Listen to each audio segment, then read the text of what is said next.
चतुराई चौपट करे, ज्ञानी गोता खाए, सीधे साधे भक्त को शीघ्र प्रभु मिल जाए। नमस्कार दोस्तों, पुष्प आराध्या चैनल में आप सभी लोगों का स्वागत है।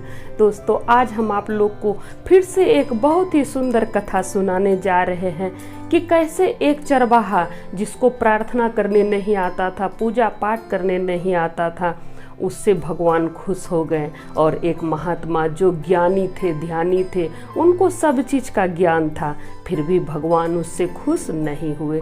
दोस्तों, कथा बहुत सुंदर है, शुरू से अंत तक सुनिएगा और अच्छा लगे तो मेरे वीडियो को लाइक कीजिएगा, शेयर कीजिएगा और कमेंट बॉक्स में जय महादेव जरूर लिखिएगा। तो चलिए कथा शुरू करते हैं।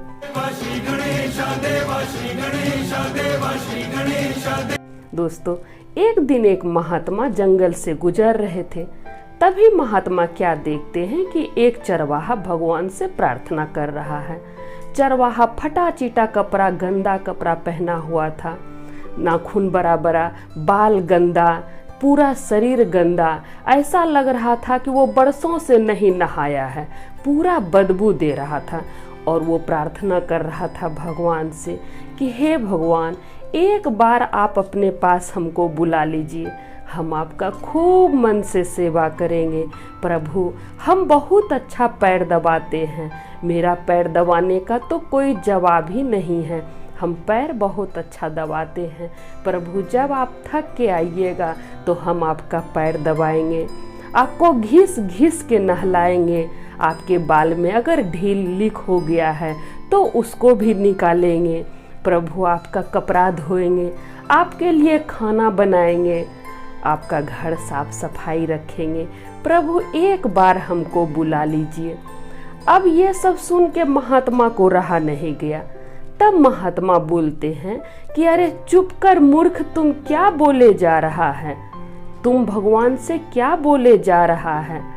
तो चरवाहा देखता है तो महात्मा के पास हाथ जोड़ के खड़ा हो जाता है और रोने लगता है और बोलता है कि महात्मा, हमसे कोई भूल हो गया क्या, प्रार्थना करने में हमसे कोई भूल हो गया क्या। तब महात्मा बोलते हैं कि कोई इस तरह प्रार्थना करता है भगवान को, तुम क्या बोले जा रहा है कि भगवान आपको घिस घिस के नहलाएंगे, आपका कपड़ा धोएंगे, आपके सर में ढील लीक हो गया है वो निकालेंगे। भगवान क्या चरवाहा है?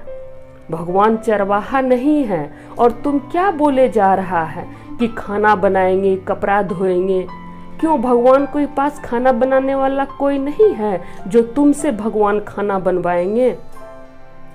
तब चरवाहा बोलता है कि महात्मा, हम तो अज्ञानी हैं, मूर्ख हैं, सब दिन जंगली जानवर के साथ में रहे हैं, हम तो जानवर के तरह हैं, हमको बुद्धि ज्ञान नहीं है, शास्त्र का ज्ञान नहीं है, मंत्र का ज्ञान नहीं है, शब्द का ज्ञान नहीं है, हमको कोई चीज़ का ज्ञान नहीं है, प्रार्थना करने भी नहीं आता है।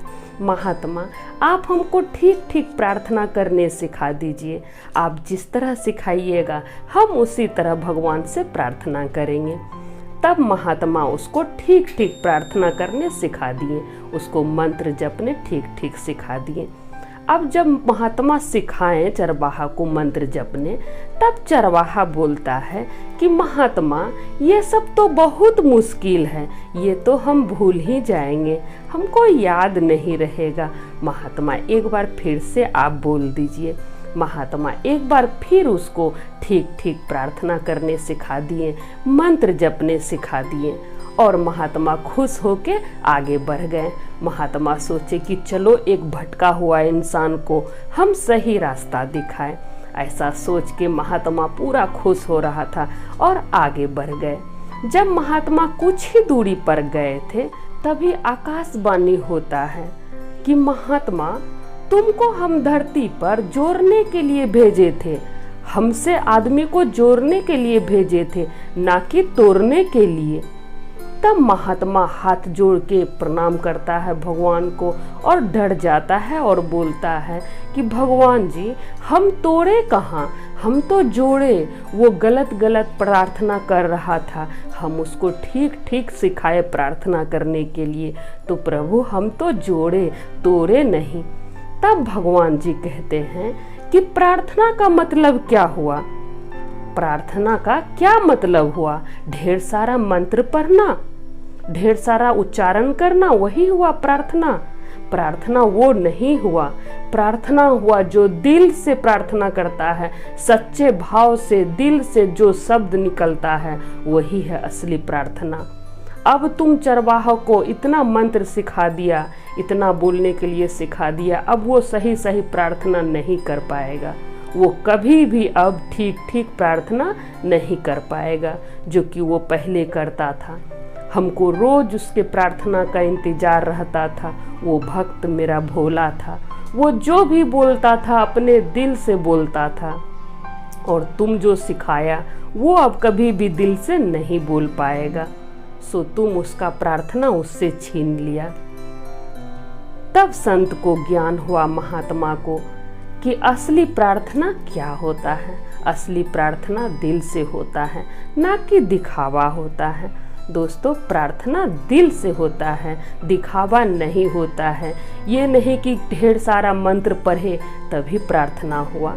आप 2 शब्द दिल से बोले, जो आप बोले मन से बोले, सच्चे भाव से बोले, वही सही प्रार्थना है। दोस्तों, एक और कहानी है कि एक गुरुजी अपने शिष्य को सिखा रहे थे कि भगवान पे भरोसा रखो। भगवान पे जो कोई भी भरोसा रखता है वो भव पार कर जाता है।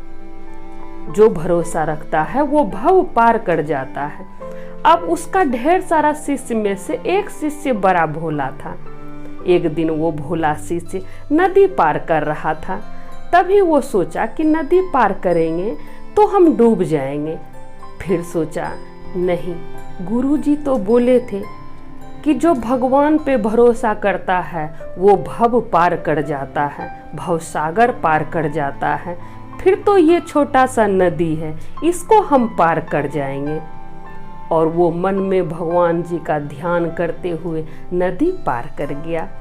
अब ये सब जो है बाकी का शिष्य देख रहा था कि एक भोला शिष्य नदी पार कर गया, बिना नाव का, बिना जहाज का, चल के नदी पार कर गया, वो डूबा नहीं। तो ये सब बात जाके अपने गुरुजी को बताया। तब गुरुजी उस भोला भक्त को बुलाए और पूछे कि तुम नदी कैसे पार कर गया, बिना नाव का, बिना जहाज का। तब वो भोला शिष्य बोला कि गुरुजी, आप ही तो बोले थे कि जो भगवान पे भरोसा रखता है वो भव पार कर जाता है। तो हम भगवान पे भरोसा किए और हम नदी पार कर गए। अब गुरुजी के मन में घमंड हो गया। गुरुजी को लगा कि जब हम बताएं और मेरा शिष्य नदी पार कर गया तो हम भी पार कर जाएंगे। अब उसके मन में घमंड हो गया। तो गुरुजी भी निकल गए नदी पार करने के लिए। गुरुजी कुछ ही दूर गए थे कि गुरुजी डूबने लगे। तभी सब शिष्य मिलके गुरुजी को बचाया। तो दोस्तों, जो ज्ञान दिए, जो बुद्धि दिए, वही डूबने लगे और शिष्य तर गया।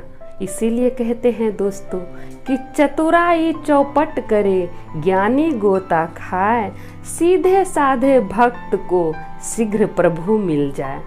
तो जो सीधा साधा भक्त होता है, सच्चा भक्त होता है, उसको प्रभु बहुत जल्दी मिल जाते हैं, उस पर प्रभु खुश हो ही जाते हैं। तो दोस्तों, आशा करते हैं ये कथा आप लोग को अच्छा लगा होगा। तो सब बोलिए जय महादेव, हर हर महादेव, मैया पार्वती की जय।